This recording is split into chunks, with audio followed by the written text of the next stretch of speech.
Halo semuanya, gimana nih kabarnya lur? Semoga dalam keadaan sehat dan mood yang baik-baik aja ya lur ya. Jadi kali ini Mimin bakalan ngelanjutin dong gua series yaitu Throne of Steel. Dan buat teman-teman yang mungkin baru gabung, Mimin saranin untuk nonton bagian sebelumnya dulu, linknya ada di deskripsi. Sebelum kita lanjut, bolehlah ya untuk di subscribe tipis-tipis agar kalian tidak ketinggalan video-video berikutnya. Oke, nggak usah berlama-lama lagi, siapkan kopi, luruskan kaki, hormati gurumu, sayangi temanmu, cintai pacarmu, itulah tandanya kita masuk ke intro. Let's go.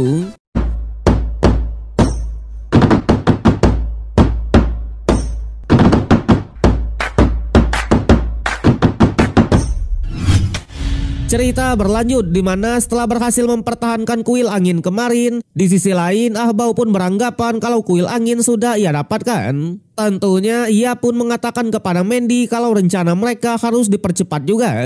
Sementara untuk Hao Chen, ia pun teringat dengan perkataan dari Xiao Li kemarin, di mana jika Kaisar Iblis berhasil mendapatkan dirinya, takutnya tak hanya aula ilusi yang akan hancur, melainkan seluruh benua suci juga akan dalam bahaya. Yang pada akhirnya karena pertarungan mereka melawan Dewa Angela tadi menghabiskan banyak waktu, jadi mereka pun langsung bergegas pergi ke kuil air untuk melihat situasinya. Berbeda dengan Mandy, di sana setelah memasang formasi di sebuah pohon, ia pun bilang kalau kaki formasi pertama sudah berhasil dipasang. Alhasil Ahbau pun juga bergerak cepat dan langsung bergegas pergi. Sementara di kuil tanah, di sana terlihat si botak dan Yuan Yuan pun sudah melawan penerus dewa beruang yaitu Dewa Walisa. Sontak melihat tinju si botak yang sudah memiliki elemen petir, Dewa Walisa pun sadar kalau si botak lah yang menyerap mahkota warisan milik Dewa Sandian. Alhasil mereka pun semakin kesal, apalagi Yuan Yuan bilang kalau mereka juga menginginkan mahkota miliknya. Yang pada akhirnya pertarungan di antara mereka pun tak bisa dielakkan, bahkan Kapten Fang juga join ke pertarungan. Tapi tanpa diduga, meskipun 1 versus 3, Dewa Walisa benar-benar sangatlah OP dan bisa mendominasi pertarungannya. Bahkan ia malah sedikit meremehkan kekuatan mereka semua. Alhasil menyadari musuh yang memang sangatlah kuat, si botak dan Yuan Yuan pun akhirnya mulai serius. Apalagi mereka yang memang senang bertarung juga sangat menantikan lawan seperti ini. Yang pada akhirnya tanpa basa-basi lagi, Yuan Yuan bahkan mengeluarkan perisai kematiannya sementara si botak mengeluarkan palu miliknya. Tak hanya mereka, Kapten Fang juga langsung bergerak dan memulai serangan duluan. Yang sudah jelas dengan combo-wombo serius mereka ini, Dewa Walisa yang tadinya mendominasi sekarang sudah mulai dibuat tersudut. Tapi meskipun begitu, setelah menerima semua serangan tadi, ia seperti tidak kenapa-napa dan masih tersenyum tipis. Yang ternyata masing-masing pelindung tangannya memiliki berat hampir 3.000 ton lebih. Jelas ia pun langsung melepas beberapa armornya dan memutuskan untuk tarung serius. Sontak Yuan Yuan yang mendengarnya, ia pun terpancing emosi dan mencoba untuk menyerang lagi. Tapi tanpa diduga Dewa Walisa bisa membalikan keadaannya. Bahkan meskipun sudah dibantu oleh Kapten Fang, mereka tetap harus terkena serangan yang telak. Tak hanya itu, si botak yang mencoba untuk menyerang juga malah bisa dengan mudah diserang balik. Sedangkan di sisi lain atau di kuil kayu, di sana terlihat Dewa Credo sebagai penerus dewa kekuatan. Ternyata ia sudah tiba dan mencoba menghancurkannya. Tapi untungnya di saat itu juga lah trio monster pun muncul yaitu Chai Yin dan Lin Xin. Sontak ia pun juga langsung fokus kepada mereka bertiga yang membuat pertarungan pun seketika tak bisa dielakkan. Bahkan sebagai wakil kapten, Chai langsung mengeluarkan teknik 1000 bayangan. Sama halnya dengan Yin dan Lin Xin, dari belakang mereka pun juga mencoba untuk membantu. Tapi tanpa diduga dengan kecepatan yang sangatlah dahsyat, Dewa Credo malah langsung bisa menemukan tubuh Chai yang asli. Bahkan ia berhasil memberikan serangan yang cukuplah telak. Sontak Lin Xin yang melihatnya awalnya mencoba menenangkan dan mengatakan kalau panas sinar apinya sudah selesai. Namun di sana ketika ia mau membantu Chai ia pun malah dibuat bingung sendiri karena memang pergerakan mereka berdua malah sangatlah cepat. Terlihat di sana di pertarungan tanpa diduga dengan memanfaatkan kecepatan asasinnya, Chai bisa memberikan sedikit goresan dan mulai mendominasi pertarungannya. Tapi sayangnya Lin Xin yang niatnya untuk membantu, ia malah salah sasaran dan hampir menembak Chai. Alhasil pertarungan yang tadinya didominasi sekarang mulai terlihat imbang lagi. Apalagi semua tembakannya tadi tak ada yang kena sama sekali. Sampai Yin Erla yang juga tak mau kalah dan bergegas memanggil monster tingkat tingginya menggunakan gerbang ilahi. Sontak Dewa Krido yang melihatnya awalnya cukuplah panik dan mencoba untuk menghentikannya. Tapi sayang Chai-Er pun juga tak tinggal diam yang membuat Yin-Er pun berhasil memanggil monster tersebut. Namun tanpa diduga monster yang katanya tingkat tinggi tadi kali ini yang keluar malah seekor domba yang lucu, ya kan? Waduh. Selain itu domba tersebut juga bermain-main di arenanya yang membuat pertarungan pun sedikit terganggu. Bahkan Chai-Er pun sampai bilang jika saja mereka tidak bergerak ia pasti bisa melawan dewa tersebut. Alhasil mereka yang mendengarnya juga cukuplah sedih karena nyatanya mereka hanya mencoba untuk membantu. Yang pada akhirnya karena kemarin ia sudah menyerap tungku spiritual yaitu tubuh abadi, jadi Yin-Er pun berniat mengkloning gerbang ilahi dan memanggil monsternya sekali lagi. Tapi lagi-lagi sayangnya untuk kedua kalinya yang keluar masih tetap adalah domba yang imut ya lur ya. Waduh. Bahkan dua domba tersebut benar-benar mengganggu pertarungan Chai-Er. Sontak Dewa Krido yang melihatnya hanya tertawa tipis melihat tingkah konyol dari timnya Chai-Er. Sedangkan di sisi lain atau di kuil air terlihat Hao Chen dan senior Han Yu pun akhirnya tiba. Tentunya melihat kuil air yang masih baik-baik aja awalnya mereka pun cukuplah tenang. Tapi sayangnya ketenangan mereka itu seketika langsung menghilang karena terlihat trio dewa yaitu Dewa Sengsang, Presiden Yu dan Dewa Leng Xiao sudah ada di sana. Sontak Dewa Sengsang yang menyadari kalau Hao Chen beneran sudah membunuh Dewa Sandian, ia pun benar-benar sangatlah marah karena katanya Dewa Sandian itu adalah saudaranya. Yang pada akhirnya dengan pedang miliknya ia pun berniat untuk membalaskan dendam yang membuat pertarungan pun tak bisa dielakkan. Awalnya pertarungan masih terlihat imbang, di mana serangan demi serangan sama-sama keluar. Sampai Presiden Yu ternyata malah memihak iblis dan menyerang Hao Chen-nya juga. Sontak Hao Chen pun sedikit teringat dengan perkataannya kemarin yang akan memberikan hadiah besar. Selain itu ia pun juga teringat ajakan kerjasama dari Presiden Yu kemarin. Tapi faktanya sekarang Presiden Yu malah sudah menjadi musuh yang membuat Hao Chen pun meminta bantuan dari senior Han Yu untuk menahan dua cewek tersebut. Sementara ia sendiri akan bertarung melawan Dewa Sengsangnya. Alhasil Hao Chen pun juga tak mau bermain-main dan langsung tarung serius menggunakan teknik pedang naganya. Namun tanpa diduga dengan sedikit amukannya Dewa Sengsang malah berhasil menahan serangan itu dan bahkan bisa menyerang balik. Sementara untuk senior Han Yu melawan dua cewek sekaligus, untungnya ia masih bisa mendominasi. Berbeda dengan Hao Chen, ia yang bertarung duel malah dibuat kewalahan. Bahkan Hao Chen pun sadar kalau kekuatan Dewa Sengsang ini sangatlah kuat. Tentunya jika bertarung secara langsung, takutnya ia tak akan memiliki peluang menang sama sekali. Yang pada akhirnya ia pun memutuskan untuk mengambil satu keterampilan baru dan memasuki mode naganya. Di mana dijelaskan mode tersebut bisa memobilitasi kekuatan spiritual dengan langkah misteriusnya untuk membentuk sebuah formasi yang disebut sebagai tapak 9 naga. Alhasil Dewa Sengsang yang memang sedang tak siap, ia pun harus terkena serangan yang sangatlah telak. Bahkan menyadari kalau formasi Hao Chen ini cukuplah membahayakan, ia pun dengan terpaksa mengaktifkan segel Dewa Iblisnya dan berubah ke mode terkuat. Jelas kali ini ialah yang tarung agresif. Sontak Hao Chen yang melihatnya juga cukuplah panik, apalagi materai hukum pemberian Xiaoli kemarin sudah habis terpakai. Sama halnya dengan senior Han Yu, ia yang tadinya mendominasi sekarang sudah mulai tersudut melawan dua cewek tersebut. Balik lagi ke Hao Chen, tentunya Dewa Sengsang yang memang berniat membalaskan dendam saudaranya, ia pun benar-benar tarung serius dan mengeluarkan beberapa teknik terkuat. Bahkan tak butuh waktu yang lama, ia pun berhasil menangkap Hao Chen menggunakan para monsternya. Sontak Presiden Yu yang melihatnya, ia pun malah menghampiri dan mengingatkan kalau ia pasti akan memberikan hadiah yang besar ya lur ya. Waduh. Cerita berlanjut di mana masih memperlihatkan pertarungan di 3 sisi atau di setiap kuil yang ada.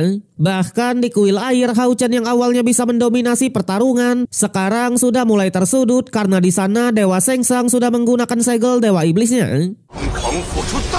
Tentunya dengan mode terkuat ini Dewa Sengsang pun benar-benar tarung agresif dan memberikan serangannya terus-menerus. Sementara untuk Hao Chen, ia pun juga cukuplah kaget melihat Presiden Yu yang masih bertarung melawan senior Han Yu. Apalagi sebelumnya Presiden Yu sudah mengajaknya bekerja sama. Sampai pada akhirnya Hao Chen pun sudah tak kuat lagi menahan amukan tersebut dan harus tertangkap oleh monster-monster dari Dewa Sengsang. Di saat yang sama, Presiden Yu pun baru menghampiri dan menawarkan biar ia membantu Dewa Sengsang. Tapi jelas Dewa Sengsang pun menolak akan hal itu dan ingin menyelesaikan Hao Chen seorang diri. Namun ternyata Presiden Yu bukanlah mau membantunya untuk melawan Hao Chen, melainkan mau membantunya untuk cepat mati, ya kan? Waduh. Alhasil tanpa basa-basi lagi, ia pun langsung mengeluarkan materai hukum dan menyerap kekuatan dari Dewa Sengsang. Sontak Dewa Sengsang pun benar-benar sangatlah marah, apalagi Hao Chen juga bisa terlepas dari teknik monsternya. Jelas ia pun awalnya mencoba untuk melawan dan menyerang Presiden Yu. Tapi sayangnya senior Han Yu juga bergerak cepat dan mengeluarkan teknik gravitasinya untuk mengunci pergerakan musuh. Makanya itu setelah menyerap kekuatan dari Dewa Sengsang, Presiden Yu juga langsung memberikannya kepada Hao Chen. Di sanalah Dewa Sengsang pun baru mengetahui kalau Presiden Yu sudah mengkhianatinya.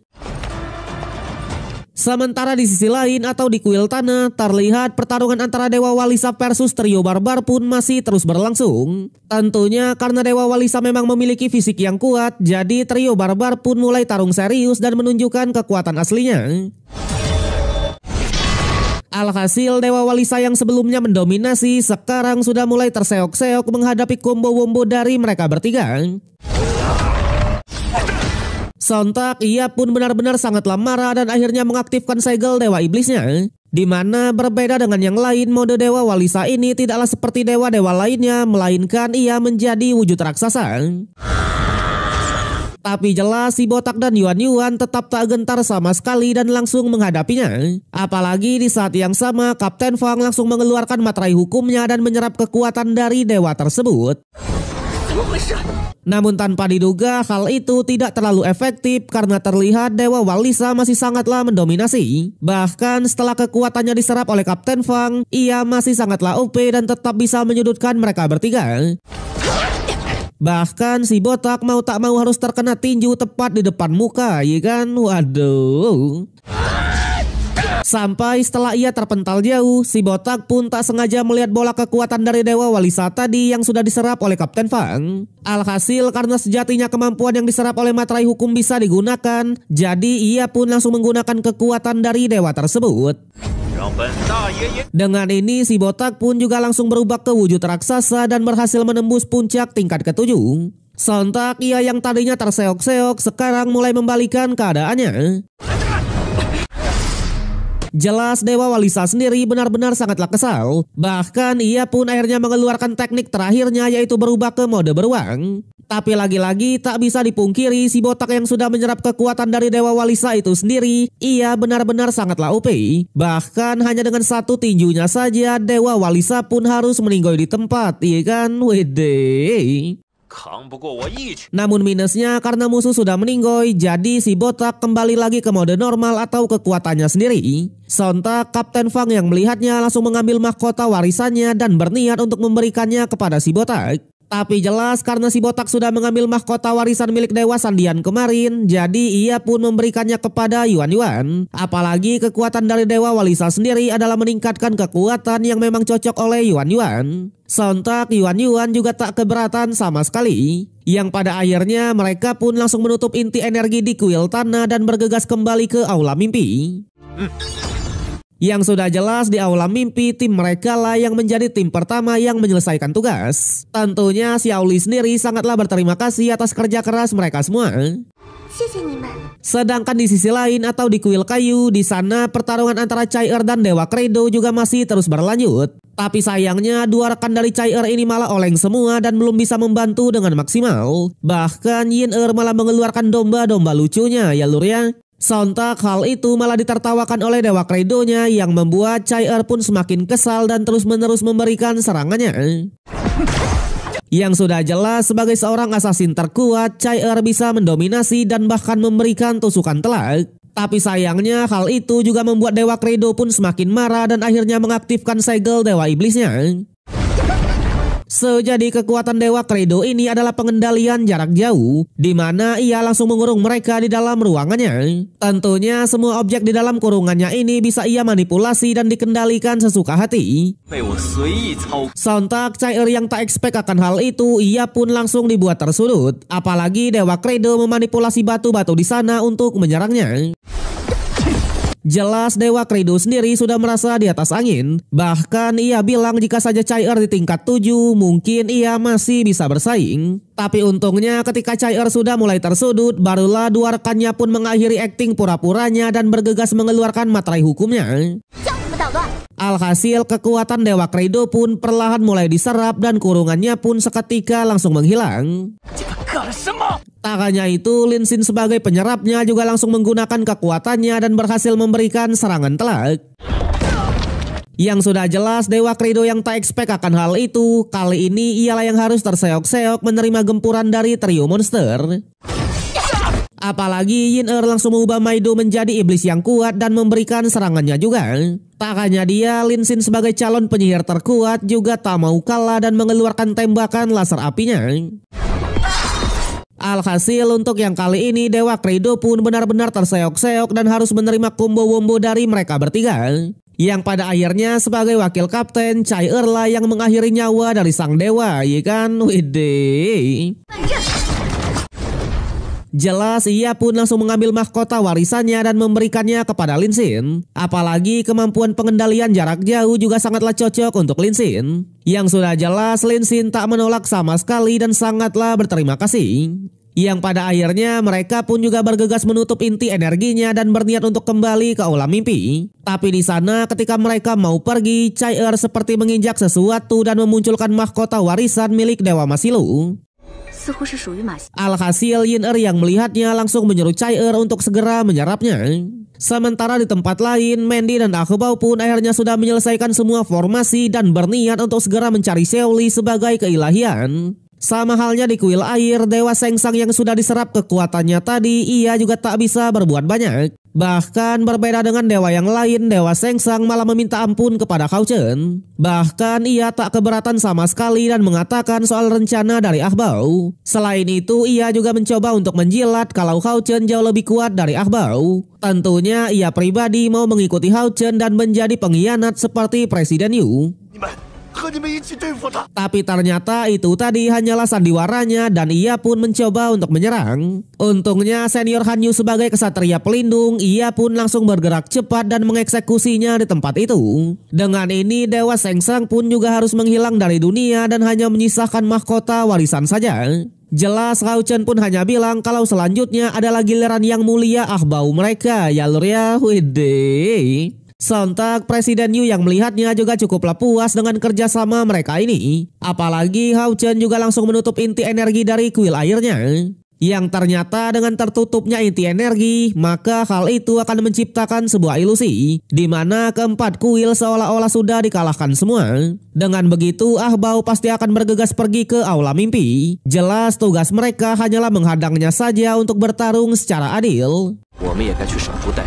Dan benar saja, Mandy yang melihat keempat kuil sudah tidak memiliki energi lagi, ia pun beranggapan kalau para pasukan dewanya sudah menyelesaikan tugasnya masing-masing. Sementara untuk Presiden Yu, ia pun malah bilang kalau rencana Hao Chen memang sangatlah bagus. Tapi sayang mereka sudah membuat kesalahan besar karena sudah mengabaikan orang di samping Ahbao, yaitu Mandy. Yang ternyata Mandy ini adalah putra peramal dari suku Iblis Bintang. Tentunya Mandy sendiri dikenal sebagai seorang prediksi mutlak dan tak pernah salah sama sekali. Jelas tak peduli bagaimana prosesnya, Mandy bisa mengubah hasil dari prediksinya sesuka hati. Dengan begitu selama masih ada Mandy, maka Ahbao tak akan pernah terkalahkan, nih kan? Waduh. Apalagi Ahbao sendiri adalah penerus Kaisar Iblis yang baru dan Mandy adalah Dewa Iblis Bintang. Tapi jelas sebagai putra cahaya, Hao Chen juga tak gentar akan hal itu yang membuat banner antara pertarungan terakhir pun sudah tercipta. Di mana Hao Chen sebagai putra cahaya akan berhadapan langsung dengan penerus dari Kaisar Iblis generasi kedua, ya kan? Wede, seru nih. Sampai sebelum diakhiri episode yang kali ini, ternyata ketika Chai-Er bertarung tadi, Dewa Masilo belum sepenuhnya dikalahkan. Bahkan ia sedang menonton pertarungan antara Chai-Er versus Dewa Credo. Tentunya ia pun ingin memanfaatkan pertarungan mereka untuk membalaskan dendamnya dengan Chai-Er kemarin. Tapi sayangnya ternyata meskipun belumlah mati, namun Dewa Masilo hanyalah menjadi semut. Bahkan satu-satunya alasan kenapa Chai-Er seolah-olah menginjak mahkota warisan tadi, karena memang Dewa Masilo harus meninggoy di kaki dari Chai-Er ya lur ya. Waduh. Cerita berlanjut di mana setelah berhasil memanipulasi 4 kuil utama kemarin, Ahbao pun beranggapan kalau 4 kuil sudah dihancurkan oleh pasukannya yang membuat poster The Last Fight pun muncul, yaitu antara Hao Chen dengan dirinya. Tapi sebelum itu dijelaskan sejak iblis datang ke benua Shenmue ada 72 pilar iblis, di mana kekuatanlah yang terpenting di antara para iblis ini. Dan oleh sebab itulah kenapa peringkatnya selalu berubah-ubah. Namun di antara semua itu ada 3 pilar yang merupakan pusat abadi dari iblisnya, yaitu matahari, bulan, dan bintang. Sejadi matahari sendiri adalah kaisar dewa iblis sebagai pemimpin dari ras iblis. Jelas dengan kekuatan garis keturunan yang kuat untuk mengendalikan seluruh ras, kaisar iblis ini dijuluki sebagai iblis terkuat sekaligus orang terkuat juga di benua Shenmue. Kemudian yang kedua adalah pilar iblis bulan atau ayahnya Presiden Yu. Tentunya dengan kekuatan cahaya bulan, ia merupakan penguasa malam yang dapat dengan mudah menghancurkan kota dengan satu sentuhan saja. Dan terakhir adalah dewa iblis bintang yang bernama Fasago aka ayah dari Mandy. Di mana berbeda dengan 2 pilar sebelumnya, dewa bintang ini tak memiliki kemampuan bertarung sama sekali. Tapi meskipun begitu, ia tetap saja menduduki peringkat ketiga dalam kekuatan iblis karena memang ia dapat mengendalikan hukum jalur bintang, di mana segala sesuatu di dunia ini bisa ia kendalikan sesuka hati. Bahkan meskipun tak bisa bertarung, namun ia merupakan seorang ahli strategi yang mengetahui masa lalu serta masa depan yang akan datang. Tak hanya itu, ia juga dapat mengubah alur dari masa depan sesuai dengan keinginannya. Di sana terlihat untuk Mandy sendiri, ia juga sudah menyusun ramalannya dan mengatakan kalau para pasukan sudah menyelesaikan tugasnya dengan baik. Tentunya mereka hanya tinggal selangkah lagi untuk mendapatkan keilahian atau bocil Xiaoli. Bahkan ia langsung melaporkan kepada Ahbao kalau seharusnya para pasukannya sudah menunggu mereka di kuil mimpi. Alhasil tanpa basa-basi lagi, Ahbao pun langsung mengajaknya pergi ke sana. Tapi sesampainya mereka di sana, mereka pun malah melihat Presiden Yu dan Dewa Leng Xiao yang sudah tertunduk lesu. Sontak Ahbao sebagai calon pasangannya juga sangatlah panik dan mencoba menghampirinya. Sayangnya itu adalah jebakan dari Hao Chen dan kawan-kawan. Bahkan Chai-Er sebagai wakil kapten langsung menyerangnya habis-habisan.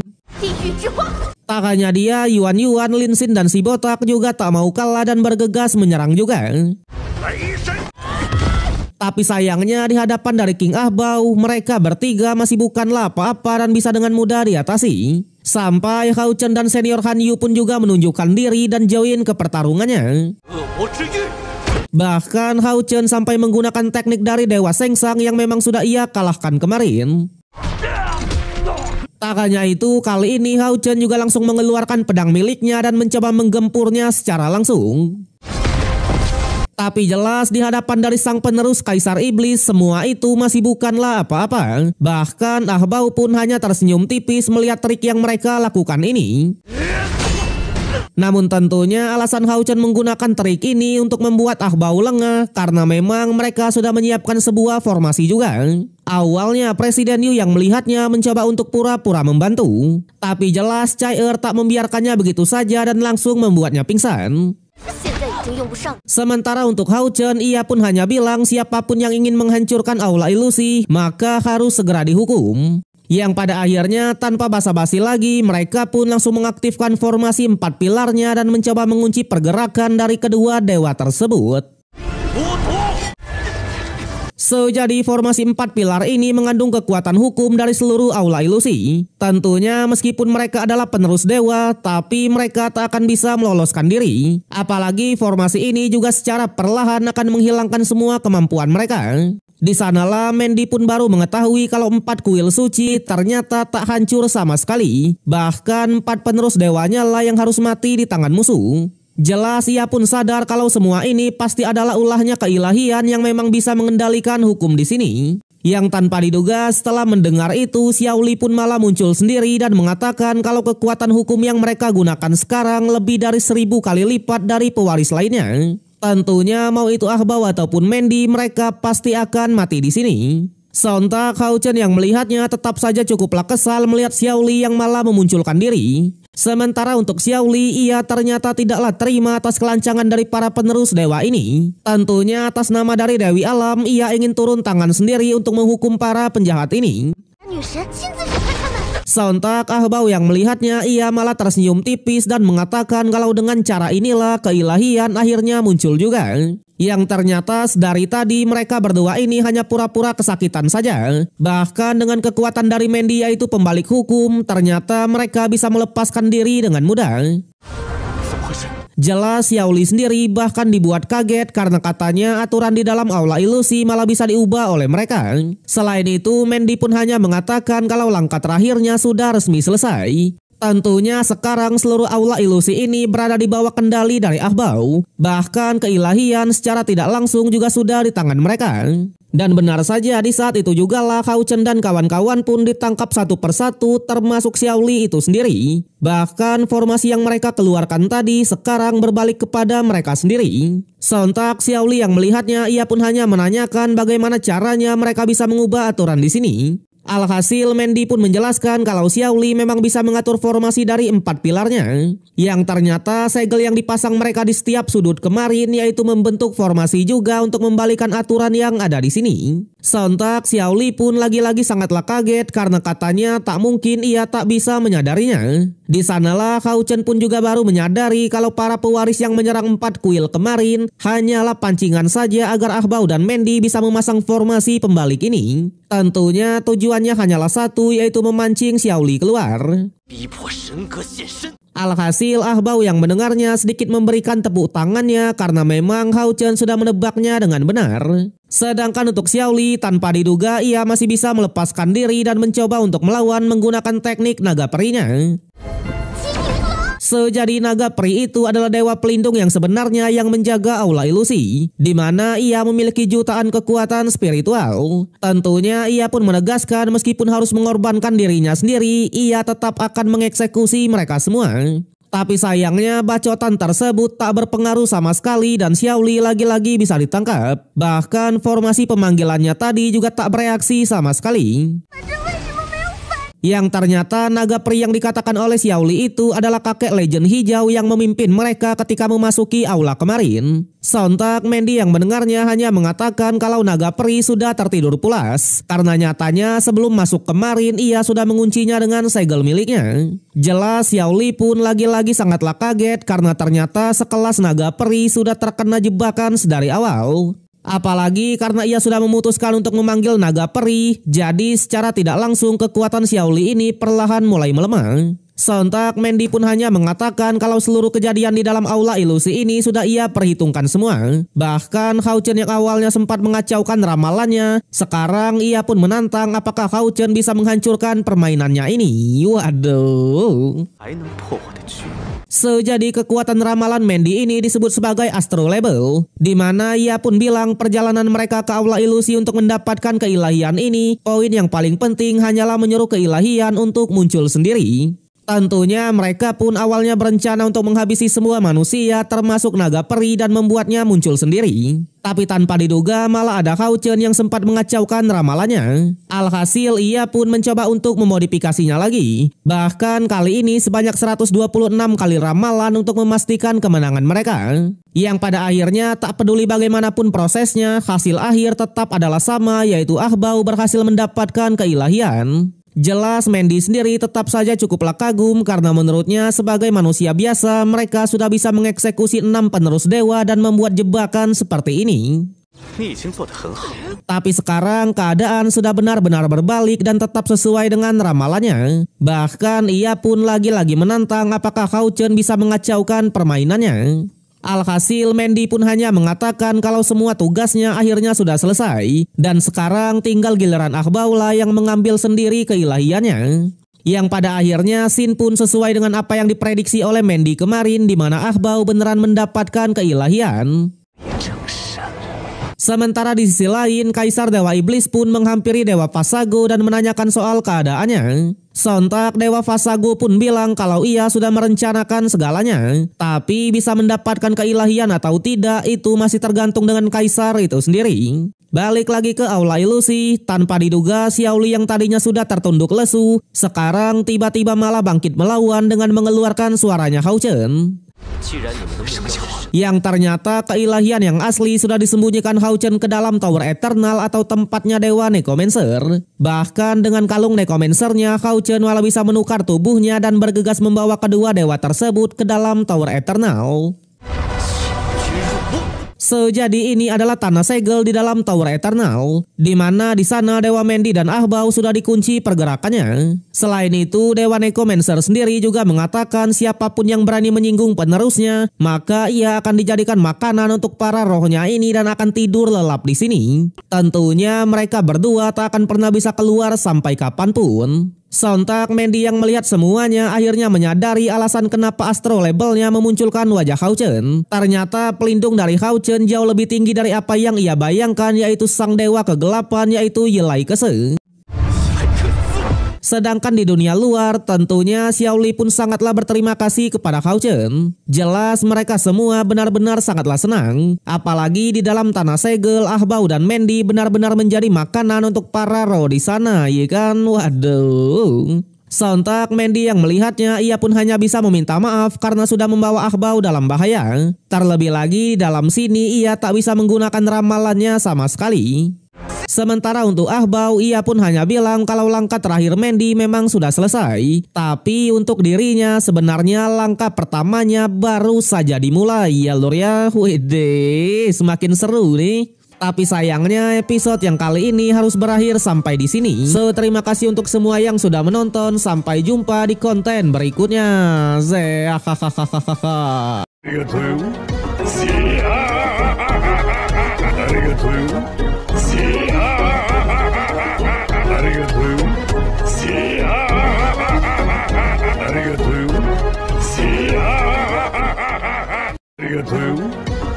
ya.